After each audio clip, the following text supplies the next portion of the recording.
This is Hino's Sport, bringing you that heat and that far. We keeping the foot on the whoop. X. We keeping the foot on the whoop. X. And like the Tibetan Mastiff that I am, I'm applying what? Unlimited pressure. Because pressure does what? It bursts its pipes. Let's talk about it, man. Kobe Bean Bryant. What people have to understand is in the 02 and 03 season, it was the arrival. It was the emergence of Kobe Bean Bryant. This is where we saw the maturation of Kobe Bean Bryant and his existence. In the 02 and the 03 season, Kobe Bryant showcased to the basketball world that he arrived. He dropped 55 and a half on Michael Jeffrey Jordan.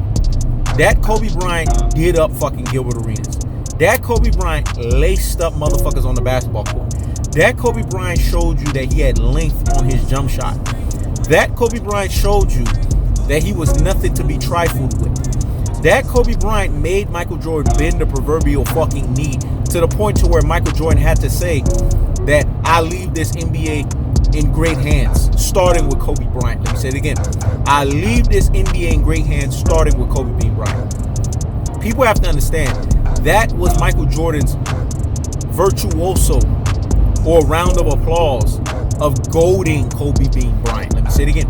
It was Michael Jordan's virtuoso or round of applause of goading Kobe Bean Bryant. Because Michael Jeffrey Jordan saw that Kobe Bryant was blessed and cursed just as much as him. Willing to take on opposition, guard the best guy on the opposing team, but at the same time, deliver in the most pressurized and highest forms and highest degrees and highest orders.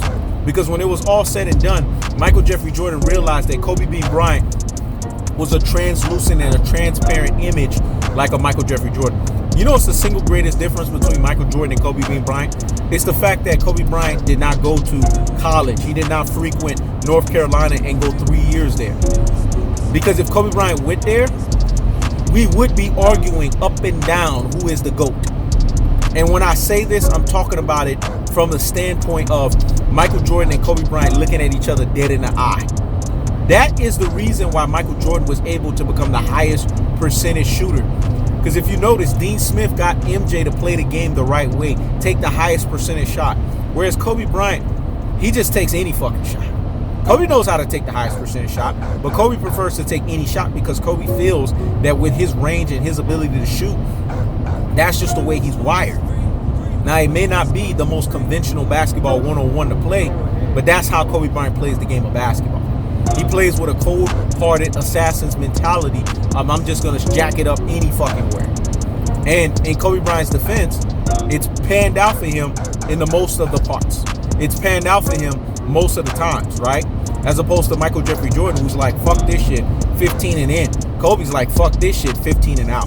That's the difference between them. But other than that, it's like twins. It's like translucent or transparent image. And in 02-03, Kobe Bryant let the NBA know that I have arrived and I'm here to stay. And we saw what happened. All the way up to the 2015 and 2016 season, that Kobe Bryant showed that his dominance was nothing to play with. His dominance was nothing to trifle with. His dominance was here to stay. This man started 02-03 showing to you that he mastered the game. He mastered the game at that point. Was able to do refined post-ups. Was able to do jab steps. Was able to do ups and unders. Was able to basically turn around. It was able to show you so many different velocities, variations, range, separation, and degrees on the fadeaway.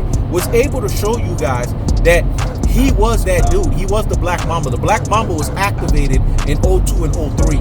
Kobe Bryant had so much range on his shot. See, and people don't give this to Kobe Bryant, but 02-03 showed you that Kobe Bryant was a better shooter than Michael Jordan, and Kobe Bryant had more skills. Kobe Bryant is pound for pound the most skilled basketball player the NBA has ever seen. 02-03 was the initiation. It was the ingratiation. It was the inception, and it was the ignition for that. So in 02-03, Kobe Bean Bryant let the NBA world know that he arrived, and he wasn't going nowhere. And from that point on, Kobe Bryant just gave you feats after feats after feats after feats. And you see, this is the single greatest difference from a Kobe Bean Bryant and a LeBron LaFraud James, right? LeBron LaFraud James has no signature moves. Michael Jeffrey Jordan has signature moves. Kobe Bryant has signature moves. Kevin Durant has signature moves. But LeBron James doesn't. And in 02-03, what you saw was Kobe Bryant's signature, which was his skills and his footwork. This is what Kobe Bryant's signature is. Footwork second to none. Skills second to none. Pound for fucking pound. 02-03 was the beginning of the Black Mamba descending upon his throne and letting people know in Rudy Poo and Plum Plum Break fashion, classic Doe and Troglodyte fashion, ultra fanboy with the ultra fanboy rhetoric fashion, that he was here to stay and nobody could see him on the basketball court. That's the cold-hearted, that's the unadulterated, and that's the cutthroat true teller fashion. Kobe Bryant kept the foot on the what? The X. In 02 and 03, Kobe Bryant kept the foot on the what? The X. 2002 and 2003 was the beginning of things to come, and boy, did we NBA fans get a treat that Kobe Bryant was a legendary Black Mamba basketball player. And what is synonymous with the Black Mamba? He strikes at a 99.9% accuracy rate. That's the cold-hearted, that's the unadulterated, and that's the cutthroat teller fashion. This is He Knows the Sport. Check it out.